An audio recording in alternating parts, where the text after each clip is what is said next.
गिरिवरधारे गोपीजन वल्लभ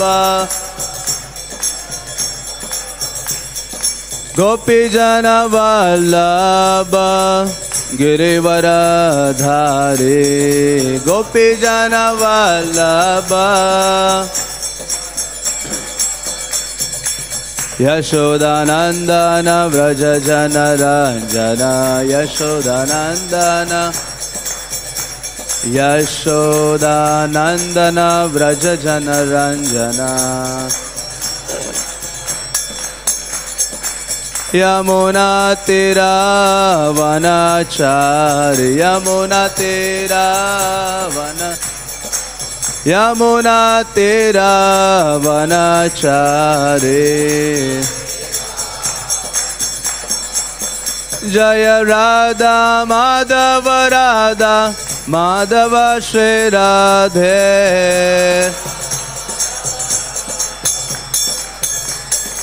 जय गौरनिताय गौरनिताय गौरनिताय जय गौरनिताय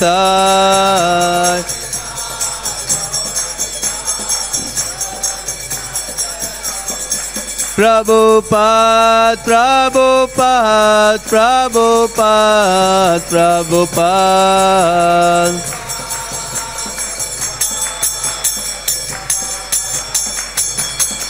हरि बोल हरि बोल हरि बोल गौर हरि बोल।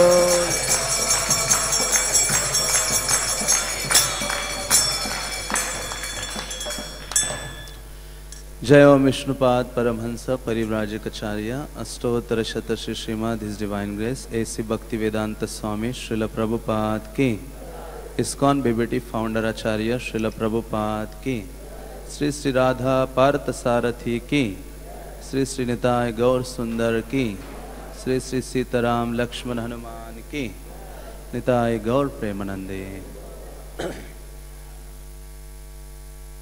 ओम नमो भगवते वासुदेवाय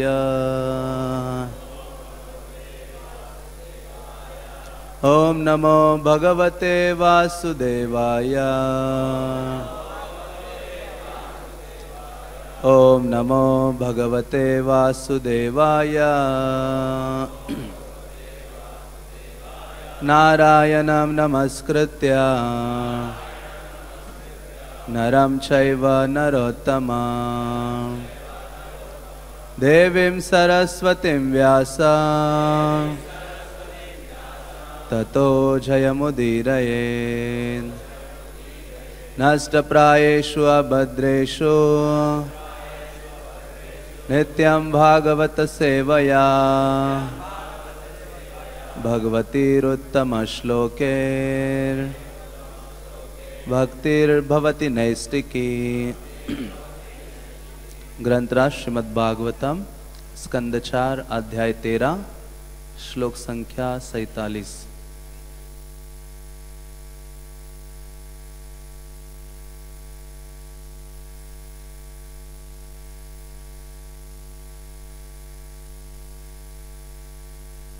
एवं स निर्विण्णमनानुपोग्रहात् निशीथे उत्थाय महोदयोदयात् अलब्धनिद्रानुपलक्षितो नृभिर् हित्वा गतो वेन शुभं प्रसुप्ताम् एवं स निर्विण्णमनानृपोग्रहात्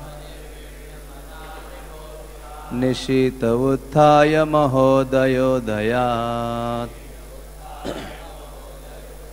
अलब्धनिद्रोऽनुपलक्षितो नृभिः हित्वा गतो वेन शुभं प्रसुप्ताम् एवं स निर्विण्णमनानृपोग्रहात्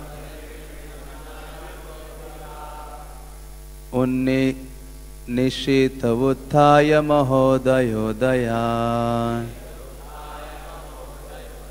अलब्धनिद्रोऽनुपलक्षितो नृभिः हित्वा गतो वेन शुभं प्रसुप्ताम्।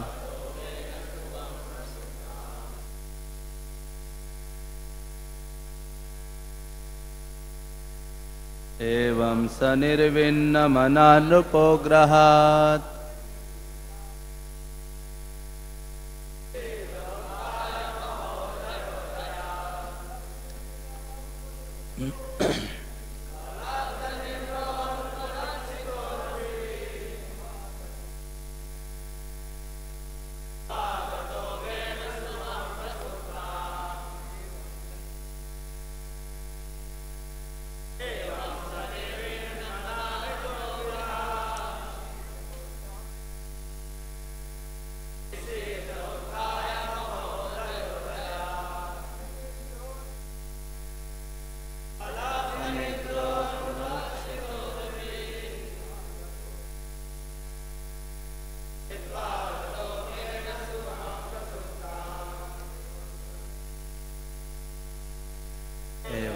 निर्विण्णमनृपोग्रहात्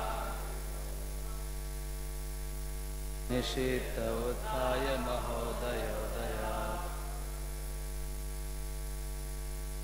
अलब्धनिद्रोऽनुपलक्षितो नृभिः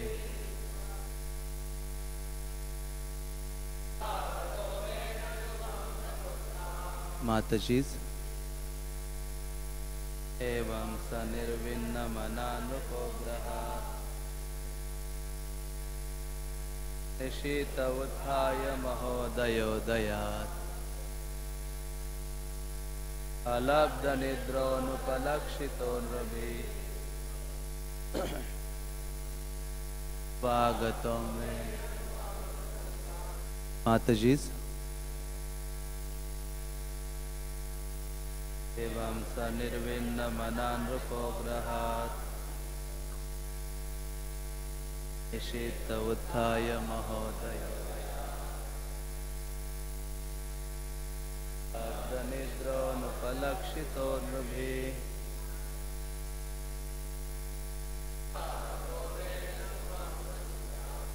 शब्दार्थ। एवं इस प्रकार स वह निर्विण्णमना उदासमान नृपः राजा अंग गृहात् घर से निशीथे अर्धरात्रि में उत्थाय उठकर महाउदय उदयात महापुरुषों के आशीर्वाद से ऐश्वर्य युक्त अलब्ध निद्रा बिना नींद के अनुपलक्षिता बिना दिखे नृभि मनुष्यों के द्वारा हित्वा त्याग कर गतः चला गया वेन सुवाम वेन की माता को प्रसुप्ताम गहरी निद्रा में मग्न। अनुवाद और तात्पर्य श्रील प्रभुपाद द्वारा। श्रील प्रभुपाद के अनुवाद इस प्रकार से हैं। इस प्रकार से सोचते हुए राजा अंग को रात भर नींद नहीं आई। वह गृहस्थ जीवन से पूर्णतः उदास हो गया। अतः एक दिन अर्धरात्रि में वह अपने बिस्तर से उठा और वेन की माता अपनी पत्नी को गहरी निद्रा में सोते हुए छोड़कर चला गया। उसने अपने महान ऐश्वर्यमय राज्य का मोह त्याग दिया और चुपके से अपना घर तथा ऐश्वर्य छोड़कर जंगल की ओर चला गया। तात्पर्य। इस श्लोक में आगतः महोदयोदयात शब्द सूचित करता है कि महान पुरुषों के आशीर्वाद से मनुष्य भौतिक ऐश्वर्य प्राप्त कर सकता है, किंतु जब वो भौतिक संपत्ति के प्रति अपनी आसक्ति को छोड़ता है तो इसे महापुरुषों के आशीर्वाद से भी बड़ा मानना चाहिए। राजा के लिए अपना ऐश्वर्यमय राज्य तथा तरुणी आज्ञाकारिणी पत्नी को त्याग पाना आसान नहीं था, किंतु उसे भगवान की कृपा ही कहेंगे कि वह आसक्ति से रहित होकर बिना किसी के देखे जंगल चला गया। ऐसे अनेक उदाहरण मिलते हैं जब महापुरुष अर्धरात्रि में अपनी पत्नी तथा धन त्याग कर घर छोड़ देते हैं। ओम ज्ञानतिमिरान्धस्य ज्ञानाञ्जनशलाकया चक्षुरुन्मिलितं येन तस्मै श्रीगुरवे नमः। श्रीचैतन्यमनोभीष्टं स्थापितं येन भूतले स्वयं रूपा कदा मह्यं ददाति स्वपदान्तिकं। वन्देऽहं श्रीगुरो श्रीयुतापदकमलं श्रीगुरून् वैष्णवां च। श्रीरूपां साग्रजातं सहगना रघुनाथान्वितं तं सजीवं साद्वैतं सावधूतं परिजनसहितं कृष्णचैतन्यदेवं श्रीराधा कृष्णपादान् सहगना ललिता श्रीविशाखान्वितं च। हे कृष्ण करुणा सिन्धो दीनबन्धु जगत्पते गोपेश गोपिका कांत राधा कांत नमस्तुते। तप्त कांचन गौरांगी राधे वृंदावनेश्वरी वृषभानुसुते देवी प्रणमामि हरिप्रिये। वाञ्छाकल्पतरुभ्यश्च कृपा सिन्धुभ्येव च पतितानां पावनेभ्यो वैष्णवेभ्यो नमो नमः। जय श्री कृष्ण चैतन्य प्रभु नित्यानंद श्री अद्वैत गदाधर श्रीवासदि गौर भक्त वृंद। हरे कृष्णा कृष्णा कृष्णा हरे हरे, हरे राम राम राम हरे हरे। एवं स निर्विन्न मना नृपोग्रहात् निशीथ उत्थाय महोदयोदयात् अलब्ध निद्रानुपलक्षितो नृभि हित्वा गतो वेन सुवम प्रसुप्ताम। इस प्रकार से सोचते हुए राजा अंग को रात भर नींद नहीं आई। वह गृहस्थ जीवन से पूर्णतः उदास हो गया। अतः एक दिन अर्धरात्रि में वह अपने बिस्तर से उठा और वेन की माता को गहरी निद्रा में सोते हुए छोड़कर चला गया। उसने अपने महान ऐश्वर्यमय राज्य का मोह त्याग दिया और चुपके से अपना घर तथा ऐश्वर्य छोड़कर जंगल की ओर चला गया। हरे कृष्णा। तो यहाँ श्रीमद् भागवतम में महाराज अंग का वर्णन मैत्रेय मुनि कर रहे हैं विदुर को। इससे पहले हमने सुना है कि किस प्रकार से मैत्रेय ऋषि या मैत्रेय मुनि जब ध्रुव महाराज के वंशों का वर्णन कर रहे थे और उन्होंने बहुत ही 2 ही श्लोकों में क्या किया, इनका वर्णन किया। महाराज अंग और उनके जो कुपुत्र है वेन, और उसमें भी उन्होंने ये कहा कि ऐसे दुष्ट राजा वेन को ब्राह्मणों ने शाप दिया जिसके कारण उसे मृत्यु प्राप्त हुई। और फिर आगे वर्णन करना शुरू ही कर रहे थे तो परीक्षित महाराज बहुत अटेंटिव थे, सावधानी पूर्वक सुन रहे थे। वंदो मोई सावधान मते। तो कृष्ण भावना ये सावधानी की भावना है। तो उस समय परीक्षित महाराज भी इस वार्तालाप को सुन रहे थे। तो विदुर ने कहा रुको रुको, मैं बहुत डिटेल में सुनना चाहता हूं। तो विदुर ने कई सारे प्रश्न पूछे और वह सुनने की जो लालसा है वह मैत्रेय मुनि के सामने प्रदर्शित की। वैसी ही चीज श्रीमद् भागवतम में हम अनुभव करते हैं परीक्षित महाराज के जीवन से। परीक्षित महाराज ने जब शुकदेव गोस्वामी से पूछा कि मैं कृष्ण जो मेरे प्रेम के विषय है उनके बारे में सुनना चाहता हूं। दशम स्कंद के शुरुआत में मैंने बहुत सारे अपने राजाओं का, उनके वंशों का बहुत विस्तार से वर्णन किया है, लेकिन मैं अभी कृष्ण के बारे में सुनना चाहता हूं जो क्या है, प्रेम के विषय है। तो फिर शुकदेव गोस्वामी जब वर्णन करने लगे वृंदावन की लीलाओं का, उन्होंने वर्णन किया और जैसे ही द्वारका की लीलाओं का वर्णन उन्होंने शुरू किया तो वह रुक्मिणी विवाह, रुक्मिणी मंगलम जिसे कहते हैं, उसका वर्णन उन्होंने केवल 2 श्लोकों में किया। तो परीक्षित महाराज कहते रुको, मैं क्या करना चाहता हूं, इस रुक्मिणी मंगलम को बहुत विस्तार से सुनना चाहता हूं। तो उसी प्रकार से भागवतम को वास्तव में जिसके अंदर लौल्य है भगवान को जानने के लिए, भगवान को समझने के लिए, तो वह व्यक्ति भागवतम को ग्रहण कर सकता है। क्योंकि भागवतम क्या है? चैतन्य भागवत में वृंदावन दास ठाकुर कहते हैं, कृष्ण तुल्य भागवत विभु सर्वाश्रय, प्रति श्लोके प्रति अक्षरे नाना अर्थ कहे। भागवतम कृष्ण से अभिन्न है, कृष्ण के समान है। इसलिए हमारे आचार्यों ने ये भागवतम के जो शब्द हैं, भागवतम की जो स्तुतियां हैं, वो एक विशाल भंडार के समान है। और उसमें से आचार्यगण अलग अलग रत्नों को निकालते हैं, जिसके द्वारा कृष्ण की महिमा का गान करते हैं। और उसी को सूत गोस्वामी ने कहा, सूत गोस्वामी कहते हैं, कृष्णे स्वधाम पगते धर्म ज्ञानादिभि सहा, कि कृष्ण अपने स्वधाम को चले जाते हैं और जाते समय क्या करते हैं? अपने साथ धर्म ज्ञान आदि को लेके जाते हैं। कलो नष्ट दृशामेशा पुरानो अर्को अधुना उदिता। लेकिन कलियुगा में जो जिनकी कलियुगा के अंधकार के कारण जो लोग अंधे हो गए हैं, उनके लिए दृष्टि क्या है? श्रीमद् भागवतम है। तो श्रीमद् भागवतम को सीरियसली लेना मीन्स कृष्ण को सीरियसली लेना। हाँ, तो श्रीमद् भागवतम कृष्ण से अभिन्न है। और इसी कारण से चैतन्य चरितामृत में कृष्णदास कविराज कहते हैं, कृष्ण सूर्य सम माया है अंधकार। तो कृष्ण सूर्य के समान है। तो कृष्ण हमारे जीवन में सदैव हम बने रहेंगे तो हम सदैव प्रकाश में रहेंगे, माया के अंधकार से सदैव दूर रहेंगे। माया का अंधकार क्या है? भोग करने की जो तीव्र लालसा है हमारे अंदर।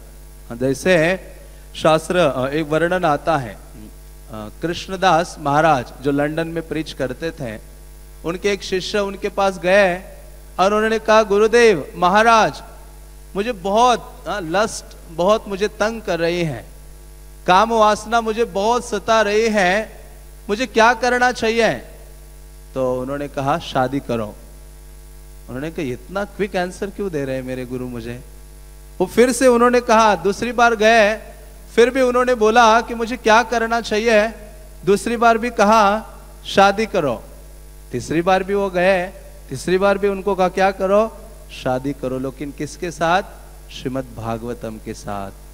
हाँ, तो इस प्रकार से उन्होंने कहा, यदि तुम श्रीमद् भागवतम से अपना गहरा संबंध स्थापित करोगे तो फिर ये माया का अंधकार हृदय में निवास नहीं करेगा। इसी कारण से हमारे आचार्यगण श्रील सनातन गोस्वामी कहते हैं, मद एक बंधु मद संगी। सनातन गोस्वामी भागवतम की प्रेयर्स का उच्चारण करते हुए कहते हैं कि मेरे जीवन में मेरा कोई बंधु है, मेरा कोई असली सखा है, तो वो कौन है? श्रीमद् भागवतम है। तो इस प्रकार से भागवत जो कृष्ण से अभिन्न है, इसी कारण से वृंदावन दास ठाकुर कहते हैं, भागवत तुलसी गंगाय भक्त जने, चतुर्था विग्रह कृष्ण यही सने। कि भागवतम गंगा कृष्ण के डिवोटीज और जो तुलसी हैं वो कृष्ण के वास्तव में इस जगत में अपना प्राकट्य है। कृष्ण का स्वयं का विग्रह है। तो इसी कारण से श्रीमद् भागवतम को स्वीकार करने के लिए शास्त्र हमें सदैव प्रेरित करते हैं। और इसी कारण से चैतन्य महाप्रभु अपने अनुयायियों को सदैव प्रेरित करते थे। अपने आचरण से उन्होंने सिखाया कि किस प्रकार से भागवतम से प्रीति रखनी चाहिए।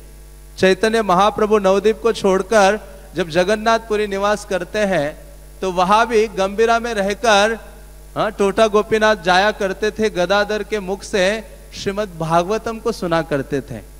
और रोज एक भी दिन ऐसा नहीं था कि चैतन्य महाप्रभु श्रीमद् भागवतम का आस्वादन करना भूल जाते हो।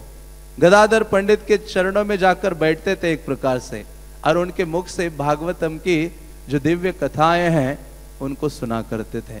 और जब ऐसे भागवतम का वर्णन राजा प्रताप रुद्र ने चैतन्य महाप्रभु के लिए किया, जब चैतन्य महाप्रभु रथ यात्रा में भाग ले रहे थे और एक स्थान आता है रथ यात्रा के बीच में जाते जाते, बलगंडी, जिस स्थान में सारे जगन्नाथपुरी के निवासी, सारे ओडिशा के निवासी, या जगन्नाथ रथ यात्रा देखने के लिए जितने लोग आए हैं वो भगवान जगन्नाथ को अलग अलग भोग अर्पित करते हैं।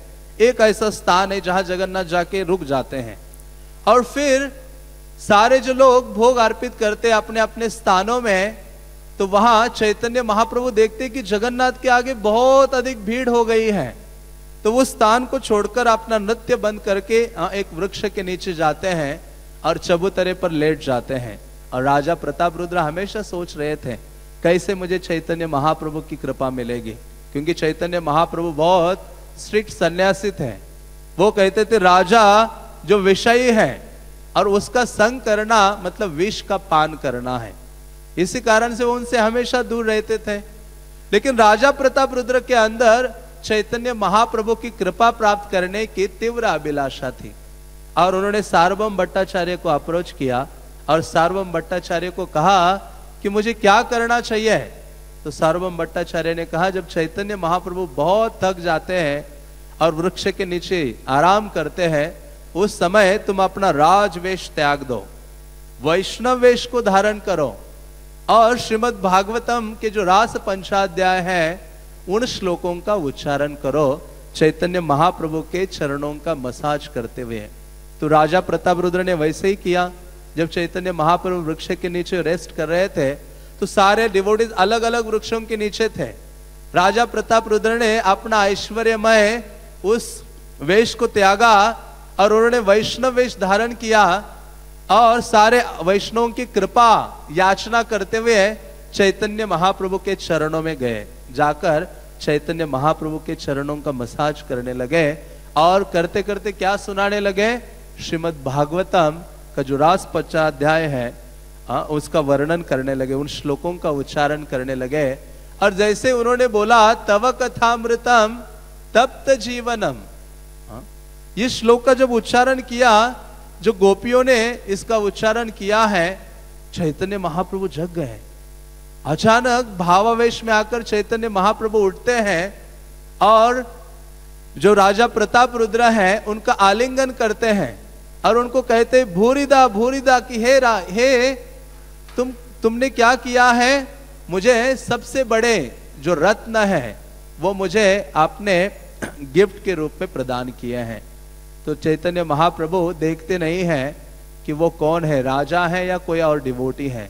चैतन्य महाप्रभु उनका आलिंगन करते हैं और चैतन्य महाप्रभु उनके ऊपर कृपा करते हैं और ये दिखलाते हैं कि वास्तव में डिवोटी जो श्रीमद् भागवतम का आश्रय लेता है और भागवतम का पूरे संसार में वितरण करता है वो भगवान का सर्वाधिक प्रिय है या फिर सबसे अधिक वदान्य है, सबसे बड़ा दानी है। इसी कारण से चैतन्य महाप्रभु ने कहा भूरिदा भूरिदा कि हे तुम कौन हो, तुम सबसे बड़े दानी हो, तुम सबसे बड़े दाता हो, क्योंकि श्रीमद् भागवतम जो कृष्ण कथा से पूरित है उसका वितरण कर रहे हो।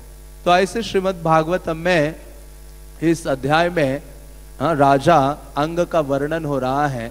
तो राजा अंग ने देखा कि ऐसा कुपुत्र जिसके कारण वो बहुत अधिक कष्ट अनुभव कर रहे थे और उन्होंने क्या किया, अपने घर या राजपाट को त्याग दिया मध्य रात्रि में।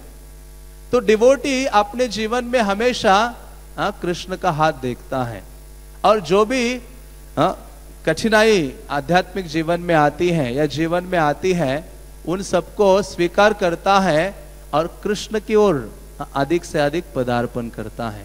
यही तो चीज परीक्षित महाराज के जीवन में हम देखते हैं। परीक्षित महाराज को जो शाप मिला तो सबसे पहले उन्होंने सोचा मैं सबसे अधिक आसक्त व्यक्ति हूं। मैं किससे आसक्त हूं? अपने घर, अपनी पत्नी, पुत्र, ऐश्वर्य, संपदा, इन सबसे आसक्त हूं। व्यासक्त चित्तश्च, उन्होंने कहा मेरा चित्त तो इन सब चीजों में आसक्त है, लेकिन कृष्ण मेरे जीवन में आए। कैसे आए कृष्ण मेरे जीवन में? द्विज शाप रूपो, कि जो ब्राह्मण का शाप है उसके रूप में कृष्ण मेरे जीवन में आए।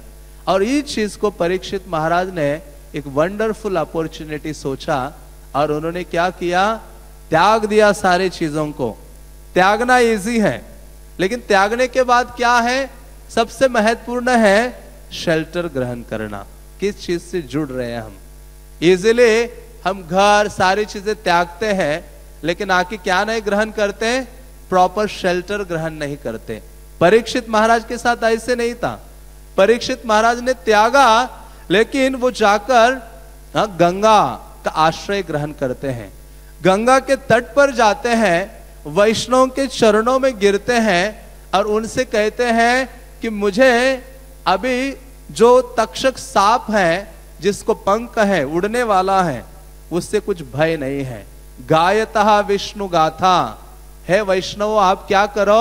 विष्णु का गुणगान करो, कृष्ण की महिमा का गुणगान करो, मैं उसको सुनना चाहता हूं। जब ऐसी भावना परीक्षित महाराज के हृदय में थी, तो कृष्ण उनके लिए शुकदेव गोस्वामी जैसे महान आचार्य को भेजते हैं और शुकदेव गोस्वामी के चरणों में गिरकर परीक्षित महाराज श्रीमद् भागवतम को सुनते हैं या श्रीमद् भागवतम का आस्वादन ग्रहण करते हैं। तो इसी प्रकार से त्यागना सरल है, लेकिन सबसे महत्वपूर्ण है कि हम त्याग करने के बाद क्या प्रॉपरली भगवान कृष्ण, गुरु और वैष्णव का शेल्टर या आश्रय ग्रहण कर रहे हैं या नहीं। इसलिए प्रभुपाद इस तात्पर्य के आखिरी में कहते हैं कि कई सारे महापुरुष उन्होंने अपना धन, अपनी पत्नी आदि को अर्धरात्रि में छोड़ दिया। कंचन कामिनी प्रतिष्ठा बागिनी छाड़ियाचे जय सहित वैष्णव। तो भक्ति सिद्धांत सरस्वती महाराज कहते हैं कंचन कामिनी प्रतिष्ठा बागिनी, कंचन कामिनी और जो नेम फेम है उसको जो त्यागता है वो वास्तव में क्या है? वैष्णव है। सही शुद्ध भक्त, सही अनासक्त। वो कहते वास्तव में वो भगवान का शुद्ध भक्त है, वो इन सारी भौतिक चीजों से अनासक्त है। यही चीज हम देखते हैं श्रीपाद रामानुजाचार्य के जीवन में। रामानुजाचार्य ऐसे महान आचार्य थे श्री वैष्णव संप्रदाय में कि जब महान आचार्य यमुनाचार्य ने देखा कि मेरे पास मेरे बाद इस संप्रदाय को कंटिन्यू करने के लिए कोई स्ट्रॉन्ग आचार्य है होगा, तो वो श्रीपाद रामानुजाचार्य है। रामानुजाचार्य कांचीपुरम में निवास कर रहे थे दक्षिण भारत में। तो रामानुजाचार्य की महिमा को यमुनाचार्य ने बहुत सुना था और वो चाहते थे कि रामानुजाचार्य कांचीपुरम से वरदराज जो डेटीज है वहां से वरदराज की सेवा छोड़कर श्रीरंगम में आए, श्रीरंगम में आकर रंगनाथ की सेवा में रहे और इस पूरे श्री संप्रदाय के आचार्य बने और नेतृत्व ग्रहण करें। तो उनकी इस महिमा को सुनकर यमुनाचार्य एक दिन एक ग्रंथ लिखते हैं, स्तोत्र रत्न, एक स्तोत्र का निर्माण करते हैं। वो स्तोत्र रत्न ऐसा था कि जो भी उसे सुनेगा उसको रंगनाथ के प्रति आसक्ति जागृत हो जाएगी। उसी को भक्ति विनोद ठाकुर ने यमुना भावावली के रूप में कल्याण कल्पतरु जो सॉन्ग बुक है उसमें दिया है। उस पूरे स्तोत्र को बंगाली सॉन्ग्स में उन्होंने लिखा है। तो ऐसे उस स्तोत्र का रचना की और उन्होंने अपने एक शिष्य को भेजा कि जाओ यमुना रामानुजाचार्य के सामने इसको गाओ, वो जरूर आएगा वापस। तो ये उनके शिष्य जाते कांचीपुरम में, वहां जाकर उस स्तोत्र का उच्चारण कर रहे थे और रामानुजाचार्य क्या सेवा कर रहे थे भगवान की? 3 किलोमीटर दूर जाकर वरदराज की सेवा के लिए पानी लाते थे, बाल्टियां भर भर के जल लाते थे और पुजारी के पास अल्टर में दिया करते थे। केवल यही सेवा थी उनकी। तो लेकिन जब ये उनके डिवोटीज गए यमुनाचार्य के, देखा कि रामानुजाचार्य ने जैसे ही स्तोत्र को सुना वो रोने लगे, क्रंदन करने लगे। लेकिन रामानुजाचार्य वरदराज की सेवा छोड़कर श्रीरंगम नहीं गए। तो लेकिन यमुनाचार्य भी अप्रकट हो जाते हैं और यमुनाचार्य ने कहा था इस संप्रदाय को आगे ले जाने के लिए रामानुजाचार्य को किसी भी हालत में श्रीरंगम में लाना चाहिए। तो फिर यमुनाचार्य अप्रकट हुए हैं। उनके बाद उनके वो जो आश्रम था उसके जो इंचार्ज है वो वररंगम बने। तो उन्होंने देखा कि यमुनाचार्य अप्रकट होने के बाद इस आश्रम में एक चीज मिस हो गई है और वो क्या है?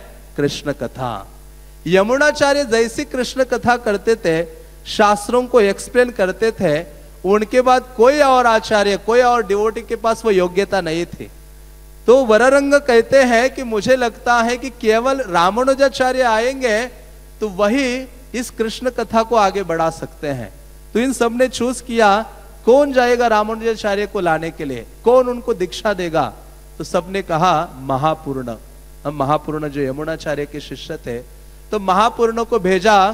तो महापूर्ण जब गए अपने पत्नी के साथ कांचीपुरम जा रहे थे, तो रास्ते में एक गांव में जब रुके, बहुत थक गए थे, थक कर एक बकुल वृक्ष के नीचे वो आराम कर रहे थे, विश्राम कर रहे थे। तो उस समय अचानक यमुनाचार्य रामानुजाचार्य वहां आते हैं।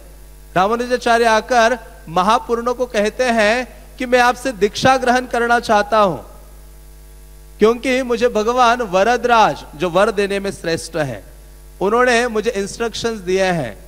तो महापूर्ण कहते अभी मैं तुम्हें दीक्षा दे, अभी नहीं। उन्होंने कहा मैं चलो कांचीपुरम चलते हैं, वहां जाकर बड़ा सा यज्ञ हवन आदि करते हैं, तब आपको दीक्षा देता हूं। रामानुजाचार्य ने कहा नहीं, टाइम कोई चीज देखता नहीं है, क्या उचित है और अनुचित है। तो इसलिए बेस्ट क्या है कि मुझे अभी आप दीक्षा दे दो।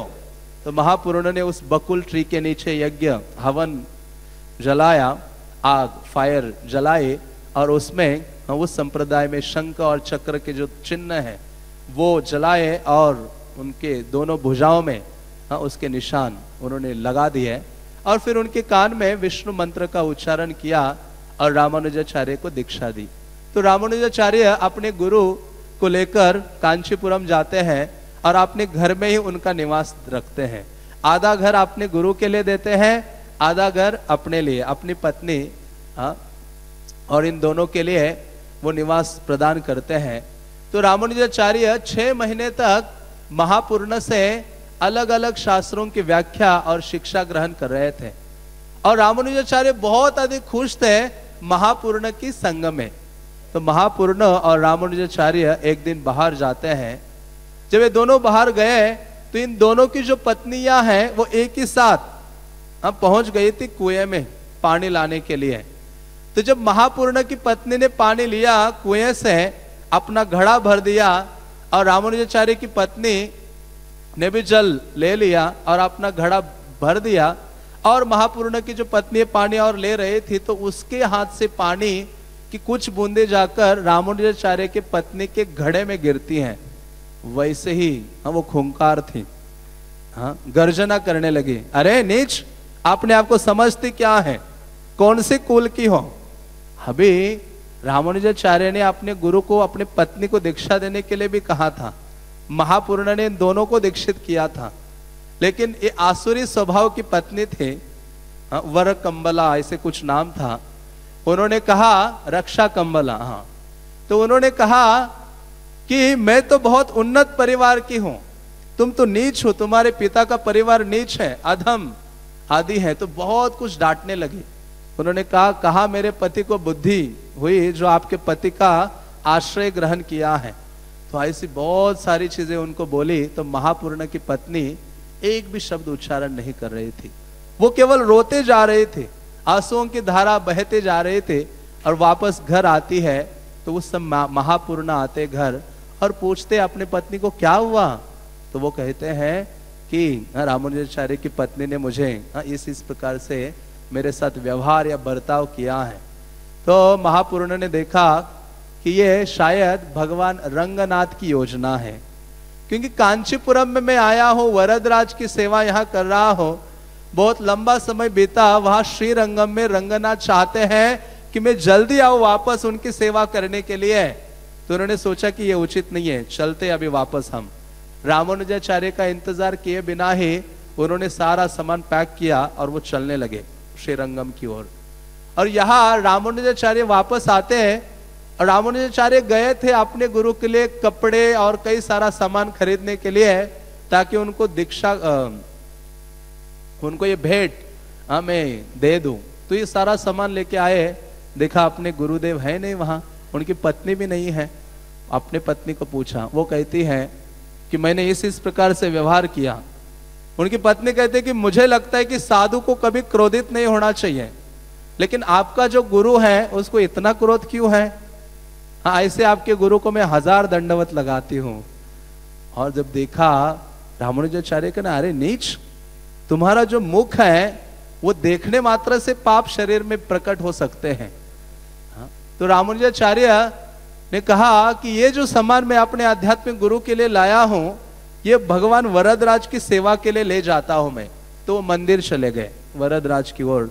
तो यहाँ उनकी जो पत्नी है बहुत टेंशन में आ गई, बहुत चिंता कर रहे थे, बहुत गुस्से में थी। तो उस समय एक सरल ब्राह्मण कांचीपुरम से भिक्षा मांगने के लिए आया इनके घर में। जैसे घर में दरवाजा बेल तो नहीं बजाई होगी, कहा होगा भिक्षाम देही। जैसे भिक्षा मांगी तो वो गुस्से में बाहर आती है, चल हट, हाँ कहां से आते भीख मांगने सुबह सुबह। हाँ, तो उनको भगा दिया और वो बेचारा ब्राह्मण रोते हुए जा रहा था। तो रामानुजाचार्य घर की ओर आ रहे थे। रामानुजाचार्य ने देखा ये ब्राह्मण इतना पतला है, हाँ कुछ खाया नहीं है शायद इसने, हाँ मुंह भी लटका हुआ है। तो रामानुजाचार्य ने कहा, ब्राह्मण देवता कहां से आए हो? तो उन्होंने कहा, आपके घर से ही आया हूं, आपके पत्नी का कृपा प्रसाद मुझे मिला है। तो जो भी घटित हुआ था उन्होंने उनको सुनाया। रामानुजाचार्य को बहुत दुख हुआ। रामानुजाचार्य ने कहा कि वैष्णव सेवा के बिना गृहस्थ धर्म क्या है? शून्य है। रामानुजाचार्य ने कहा, अभी मैं फिर से मेरे घर भेजता हूं, लेकिन एक लेटर के साथ जाओ। तो रामानुजाचार्य ने देखा, आनुकूल्यश संकल्प प्रतिकूल्यश वर्जनम। हाँ, शरणागति का सर्वप्रथम लक्षण है अनुकूल चीजों को ग्रहण करो, जो प्रतिकूल है उनको त्याग दो। तो रामानुजाचार्य एक लेटर लिखते हैं, पेज निकालते हैं, उसमें एक लिखते हैं, कहते हैं उस ब्राह्मण को कि ये लेटर पत्र ले जाओ और मेरे पत्नी को दे दो और बोलो कि आपके पिता ने मुझे भेजा है, मैके से आया हूं आपके लिए खत लेकर। तो फिर देखो आपका कितना स्वागत और आदर और सम्मान होगा। तो रामानुजाचार्य ने लेटर दिया, गए घर। उन्होंने कहा, माताजी आपके पिताजी के यहाँ आया, पिताजी के घर से आया हूं, ये आपके लिए लेटर है। जैसे उसने देखा मैके से आया है, मेरे आसन दिया, स्नान के लिए पानी दिया, तुरंत किचन में गई, कुकिंग करना शुरू किया। तो उस समय रामानुजाचार्य आते हैं और रामानुजाचार्य आते हैं और वो कहते कि ये लेटर आया है। तो रामानुजाचार्य पढ़ते, उसको जोर जोर से पढ़ के सुनाते। उसने पढ़ा भी था। कहा उसके ससुर ने लिखा था रामानुजाचार्य के कि हे मेरे पुत्र, आप क्या करो, मेरी जो दूसरी पुत्री है उसका विवाह अभी करने जा रहा हूं, तो घर में बहुत सारे कार्य हैं, गेस्ट आदि आ रहे हैं, तो आप क्या करो, जल्द ही मेरी जो पुत्री है, आपकी जो पत्नी है, उसको जल्दी वापस भेज दो, ताकि मैं सारा जो कार्यक्रम है बड़ा जोर धाम से हो सकता है। तो फिर रामानुजाचार्य ने कहा, देखो तुम्हें ना अकेले इनके साथ जाना होगा, मुझे बहुत अर्जेंट काम है। तो रामानुजाचार्य कहते, मैं अभी निकल रहा हूं, ये ब्राह्मण के साथ तुम मैके चली जाओ। तो रामानुजाचार्य सीधा गए प्रार्थना करते हुए अपने हृदय में। रामानुजाचार्य ने कहा कि हे वरदराज, हे कृष्ण, आप मुझे आपके चरणों में स्वीकार कीजिए। इस संसार में आपके शरण के अलावा कोई और गति नहीं है। तो रामानुजाचार्य गए वरदराज के पास और क्या लगे, मार्केट में गए, पहले वहां से सैफरॉन कपड़े खरीद लिए और एक डंडा भी अरेंज करवाया। भगवान वरदराज के मंदिर में अंदर गए और वहां वरदराज की अनुमति लेकर, डीटीज की अनुमति लेकर सैफरॉन वस्त्र धारण किए और उन्होंने डंडा भगवान के चरण कमलों में स्पर्श कराया और लेकर सन्यासी की भांति मंदिर से बाहर आए। बाहर आए तो उन्होंने सोचा कि मेरा नामकरण भी तो होना चाहिए। इसी चीज को देखकर भक्ति सिद्धांत सरस्वती ठाकुर ने अपने गुरु महाराज से सन्यास ग्रहण किया था। तो जब बाहर आए सन्यासी के रूप में, तो वहां उनके जो और एक गुरु थे, शिक्षा गुरु कांचीपूर्ण, उन्होंने यज्ञ किया और इनको नया नाम दिया। क्या नाम दिया? यतिराज। यति मीन सन्यासियों में जो किंग है, सन्यासियों में जो राजा है, वो है श्रीपाद रामानुजाचार्य। तो ऐसे रामानुजाचार्य भी क्या करते हैं, अपने पत्नी का त्याग कर देते हैं। जिस प्रकार से इन्होंने, राजा अंग ने अपना ऐश्वर्य आदि को त्याग कर दिया था। और वास्तव में इस संसार में हम त्यागने के लिए ही आए हैं, लेकिन या तो हम स्वयं सोचें भौतिक आसक्तियों को त्याग करने के लिए, या फिर कृष्ण कुछ ऐसी योजना बनाते हैं कि जिसके द्वारा हमें क्या करना होता है, सारे आसक्तियों को रोते रोते त्यागना पड़ता है। हाँ, जैसे राजा भर्तहरि के बारे में हम सुनते हैं। उज्जैन में अवंतीपुर के जो किंग थे, वो इतने मैड थे, राजा जो विक्रमादित्य के बड़े भाई थे। तो ऐसे राजा भर्तहरि अपने जो छोटी रानी है पिंगला, उससे बहुत आसक्त थे। इतना अधिक उससे प्रीति, इतना अधिक प्रेम। और वो पिंगला इतनी सुंदर थी कि वर्णन आता है कि अप्सरा भी शर्म जाए उसके सौंदर्य के सामने। और ये राजा, वो पिंगला कहेगी अभी दिन है, अभी रात है, तो राजा कहेगा रात है।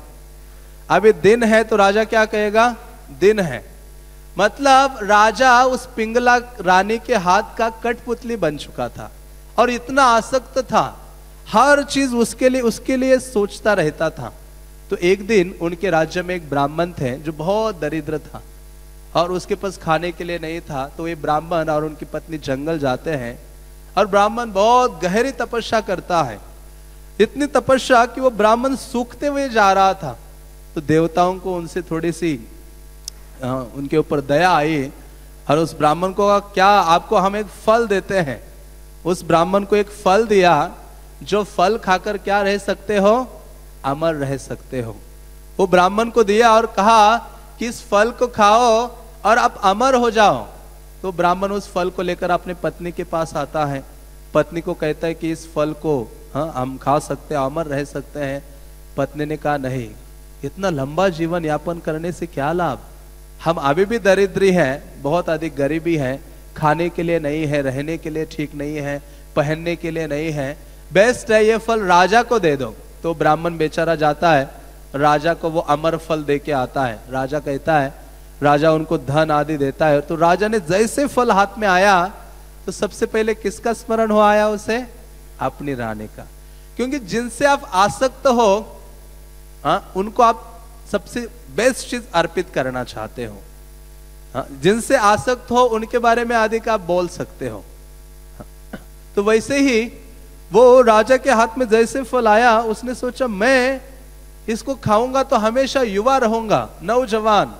लेकिन मेरी रानी पिंगला, वो बुढ़ापा कैसे सह सकती है, उसको तो यंग रहना चाहिए, उसको दुखी में देख नहीं सकता।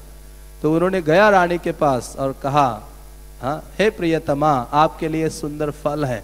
तो जैसे उसने लिया हाथ में, उसने हाथ में लिया तो उसके हृदय में तुरंत स्मरण हो आया, किसका, किसी और का जिससे वो प्रेम करती थी, रानी पिंगला, उसका स्मरण हो आया। और उसने कहा कि मैं अभी नहीं खा सकती, ये बड़ा पवित्र फल है, देवताओं के द्वारा प्राप्त है, स्नान आदि करके तिलक लगाकर फिर इस फल को खाती हूँ। उसी समय उसने अपना फोन कॉल किया होगा अपने प्रेमी को, हाँ, जो घोड़े संभालने वाला दरोगा है, उससे उसका प्रीति था, उसको बुलाया, वो आता है और उसको वो कहती, ये फल किसके लिए है, आपके लिए है। वो उस फल को ले जाता है और वो फल ले जाकर, क्योंकि वो तो इस रानी का इस्तेमाल कर रहा था भोग्य वस्तु के रूप में, लेकिन वो किसी और से प्रीति रखता था, किससे, एक वेश्या से। उसने जाकर उस वेश्या को फल दिया और उसने सोचा ये वेश्या युवा रहेगी तो मैं उपभोग कर सकता हूं।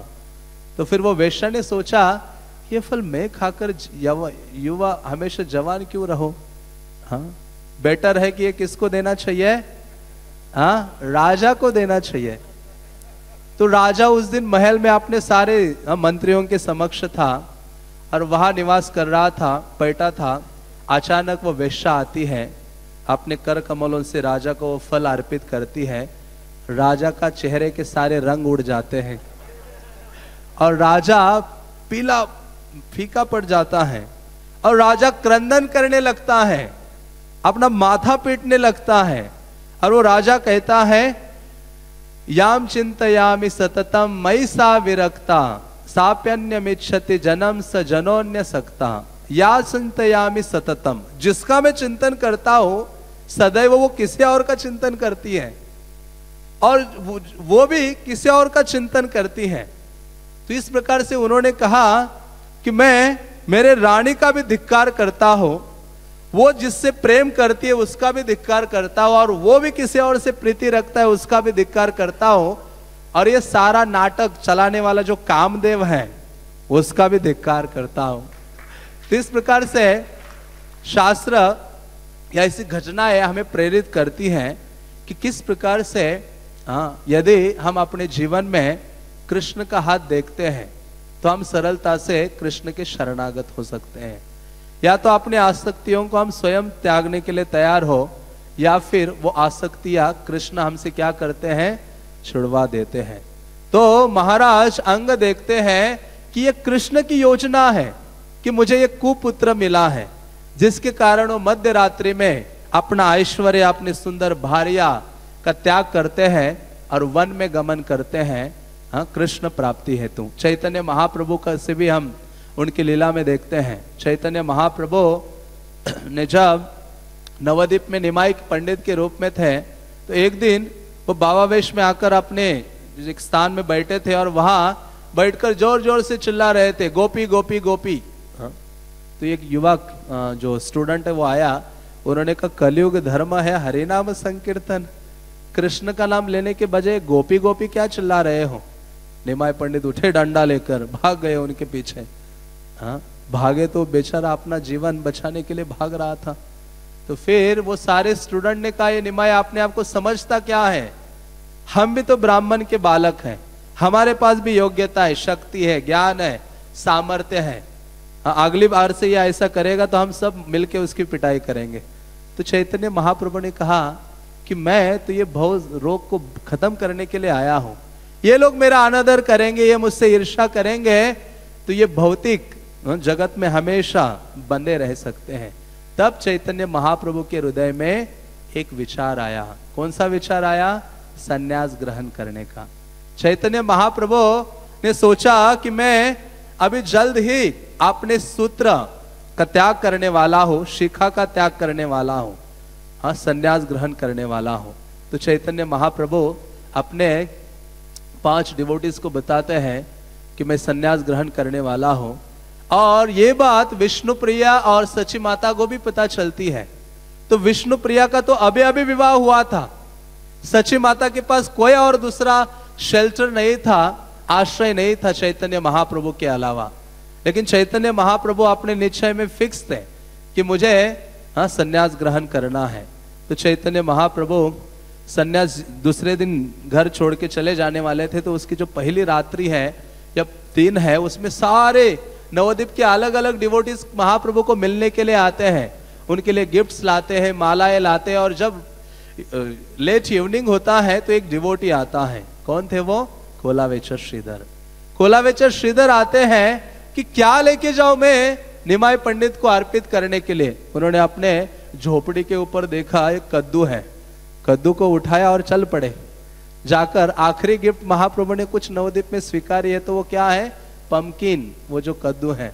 और बड़े प्रेम से उसको स्वीकारा। उसी समय दूसरा डिवोटी दूध लेके आ गया। उन्होंने अपने पत्नी को कहा कि इसका स्वीट बनाओ। हाँ, तो विष्णु प्रिया बनाती है, और विष्णु प्रिया बहुत रो रही थी। जब वो सब प्रसाद को या भोग को स्वीकार किया, चैतन्य महाप्रभु अपने शयन कक्ष में लेटे हुए थे। तो विष्णु प्रिया जाती है, उनके चरणों को लेती है अपने गोद में और उनको मसाज करने लगती है। और देखा कि वो रोते जा रही है। तो अब अचानक चैतन्य महाप्रभु कहते कि क्या हो गया तुम्हें रोने के लिए? तो विष्णु प्रिया कहती है, उनका हाथ पकड़ती है, अपने माथे में रखती, कहती बोलिए, सच बोलिए, क्या आप संन्यास ग्रहण करने वाले हैं? उन्होंने कहा कहाँ ये सब चीजें आपने सुनी है, क्योंकि संन्यास वगैरह ग्रहण नहीं करने वाला हो, सो जाओ। हाँ, तो विष्णु प्रिया को तो नींद नहीं आ रही थी। मध्य रात्रि में फिर से महाप्रभु का हाथ उठाया और अपने छाती में लगाया, कहा अभी बताइए आप, क्या आप संन्यास ग्रहण करने वाले हैं? उन्होंने कहा हाँ। तो लंबा उन्होंने प्रवचन दिया। वहां चैतन्य मंगल में लोचनदास ठाकुर इस लीला का वर्णन करते हैं। तब चैतन्य महाप्रभु ने कहा कि तुम वास्तव में मेरी सहायता हेतु अवतरित हुई हो और तुम्हें क्या करना चाहिए। इस संसार में सारी चीजें अशाश्वत है, लेकिन दो चीजें क्या है, शाश्वत है। उन दो चीजों का आश्रय ग्रहण करना चाहिए। इसलिए नरोत्तम दास ठाकुर कहते हैं, आश्रय लैया भजय कृष्ण तार नाही तेजे। जिस व्यक्ति ने आश्रय ग्रहण करके कृष्ण का भजन किया है, कृष्ण में सामर्थ्य नहीं है उस व्यक्ति का त्याग करने का। इसलिए महाप्रभु ने कहा कि मेरे जाने के बाद भी तुम्हें इस संसार में दो शाश्वत चीजें हैं जिनका शेल्टर ग्रहण करो। तो विष्णु प्रिया देवी पूछती है क्या है, तो वो कहते हैं एक है कृष्ण का पवित्र नाम, हरे कृष्णा कृष्णा कृष्णा हरे हरे, हरे राम राम राम, और दूसरा है कृष्ण के डिवोटीज। तो इन दोनों का आश्रय ग्रहण करेंगे तो निश्चित रूप से हमारा जो जीवन है वो सफल हो सकता है। तो इसलिए त्याग करना सरल है, लेकिन त्याग करने के बाद अति महत्वपूर्ण है क्या हम प्रॉपरली इन चीज़ों का शेल्टर ग्रहण कर रहे हैं या नहीं। तो इस प्रकार से हम देखते हैं कि हमारे संप्रदाय में भी हजारों भक्तों ने अपने धन आदि का त्याग किया है। गोस्वामियों का वर्णन करते हुए श्रीनिवास आचार्य कहते हैं, त्यक्त्वा तूर्णम अशेष मंडलपतिम श्रेणीम सदा तुच्छवत। उन्होंने मंडलपति थे, वो इन चीजों का उन्होंने त्याग किया और चैतन्य चरणों की उन्होंने शरण ग्रहण की। तो इस प्रकार से इस महाराज अंग के इस उदाहरण से हम सोच सकते हैं कि हमारे आसक्तियों को हमें त्यागने के लिए सदैव तैयार होना चाहिए। और यदि हम स्वयं नहीं त्यागेंगे तो कृष्ण अपनी योजना बनाएंगे और हमें रोते हुए सारे भौतिक आसक्तियों का त्याग करना पड़ेगा। हरे कृष्णा।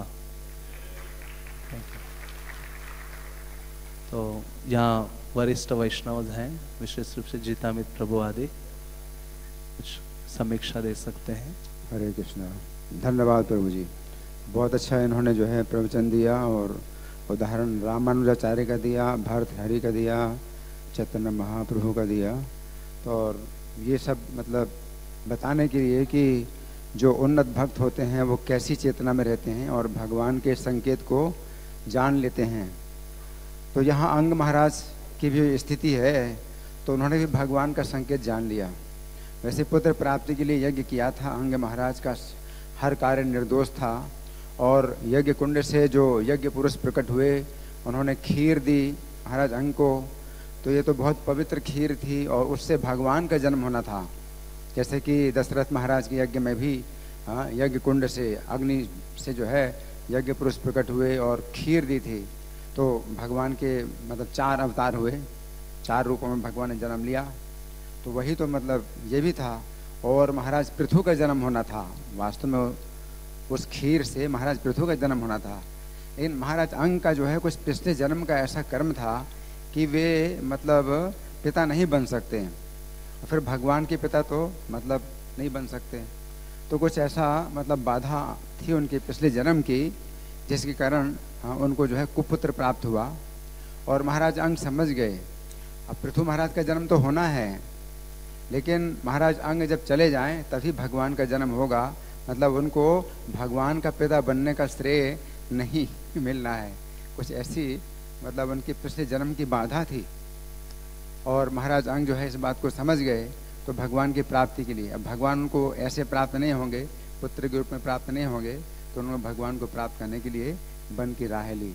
उसके बाद फिर होता है कि बेन के शरीर से फिर पृथु महाराज का जन्म होता है। तो वो वास्तव में वो खीर जो यज्ञ पुरुष ने दी थी तो उसका प्रभाव था, उसके प्रभाव से ही पृथु महाराज का जन्म हुआ। लेकिन कभी कभी ऐसा होता है कि पिछले जन्म का कुछ ऐसा दोष हो जाता है कि हम जो है वो श्रेय नहीं प्राप्त कर पाते, वो भगवान की ऐसी कृपा नहीं प्राप्त कर पाते। लेकिन फिर भी भगवान की कृपा प्राप्त करने के कुछ दूसरे भी उपाय होते हैं, तो हमें कुछ इधर से या उधर से दूसरे रास्ते से हमें मतलब चलना होता है। तो यहाँ पर महाराज अंग ने जो है फिर दूसरे रास्ता अपनाया और ये भगवान का जो संकेत है उनको समझ में आ गया। और जो ब्राह्मण लोग थे वो भी जानते थे, ब्राह्मण लोग भी जानते थे कि महाराज अंग का पिछले जन्म का कुछ ऐसा है, कुछ दोष है कि वो जो है मतलब, इसलिए उन्होंने भी ब्राह्मणों से सलाह नहीं ली या ब्राह्मणों ने भी उनको कुछ नहीं कहा और ब्राह्मणों का जो मौन संकेत है वो उन्होंने समझ लिया और इस प्रकार से भी वो चले गए। हरे कृष्ण। हरे कृष्ण। ग्रंथराज श्रीमद् भागवतम की जय, जगत गुरु शिला प्रभुपाद की जय, सर्वसाक्षी प्रभु की जय।